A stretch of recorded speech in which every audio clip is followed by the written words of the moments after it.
ki khubor ka batesi TV ka umdi basnyambat penjaslian Rupa Premium Meghalaya. Sophistication meets style. The stylish trendsetter Tata Curve SUV is in town. India's first coupe SUV is now in Shillong. I wanna make up right now, see you whining, grinding, all on the floor like that.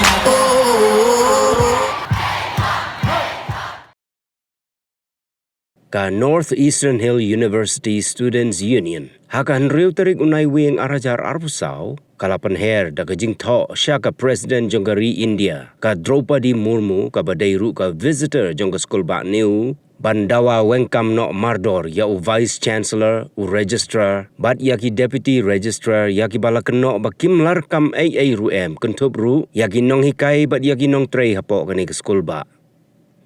Hagani ka shiti jing ujor balasoi da u President usamla Sandy Sotun, bat u General Secretary usamla Thoh S. Karsati, kentup ya u President ka KSU Nehu Unit usamla Shibait Lang Rembai, bat u General Secretary usamla Kevin Nelson Wanrap, kini ki arteli ki kenhon kilapan pau baka jinglong jingman jongga skul ba Nehu kumbaka long menta kala hiar syatrai. Kata naga kerdan ka bahnriu po syaka kerdan ka shispa alani shispa san po tang hapo laisnem balatung yau Professor PS Shukla kumu Vice Chancellor jongga skul ba Nehu.